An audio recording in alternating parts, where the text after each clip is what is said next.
उफ्रा बिसायख'थिखौ नोजोर होनानै बिटिआरनि गाहाय मावफुं सोद्रोमा प्रमद बर'आ 28 नं गसाइगाव बिधानसभा बियाबनि सिङाव थानाय मैखोमै सान्थालि हारिनि सुबुं थानाय जावारबिल गामियाव दावबायफैयो।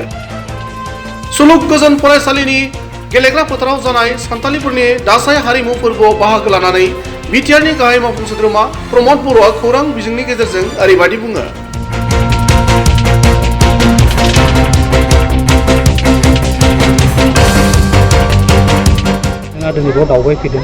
माबायदि अनुभव बे जहारबिल जि मेनलि आदिबासी ओनसोल दा बेवहाय माखासे सुबुङा रायजो जानानै दङ।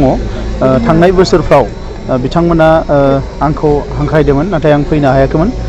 दा नैबे गभर्नमेन्ट दानायनि उनाव फार्स्ट आङो बे गामियाव फैदों। दा बिथांमोना गोबां जेंना दङ, बे जेंनाफोरखौ जोंनो फोरमायदों। इलेक्ट्रिसिटि, बिथांमोना रेशन कार्ड मोनाखै, जब कार्ड मोनाखै, खुनु मोनसे सुबिदाखौ बिथांमोना मोनाखै।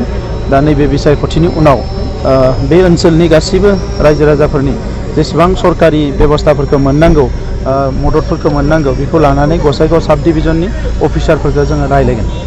दा जों नुनो मोन्दों बिटिसि सक्ति जानायनि उनावबो 20 बोसोराव बे जायगायाव जेबो जौगायाखै, जेरै हस्पिटाल गैया बा फरायसालि गैया।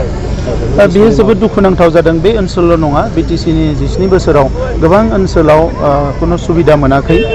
लिडारफ्रा माखासे टाउन सहरावल' कनसेन्ट्रेट खालामदों। मेक्सिमाम बै समनि पलिटिकेल लिडारफ्रा गावसोरो टाउन सहराव थांना न' लुहैदों आरो बेवहायनो बिथांमोना कनफाइनमेन्ट मोनसे सिन्थायाव थादों।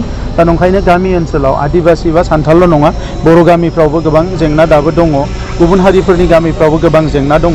दा बेनिखायनो बे जेंनाफोरखौ सुस्रांनो थाखाय जोङो नैबे गोदान सरकारा जोङो गासैखौबो स्टाडि खालामगासिनो दङ, रिपर्टफोरखौ लागासिनो दङ, अफिसारफोरखौ जों फाथायहरगासिनो दङ, बिथांमोननिफ्रायबो जों रिपर्टफोरखौ लागासिनो दङ। आरो फैगौ नैबे नभेम्बरनि उनाव जोङो बे ओनसोलफोरनि जि डेभेलपमेन्टेल एक्टिभिटिसफोरखौ खोब मेसिभलि गोबारैनो मावनो थाखाय जों आखायाव लादों।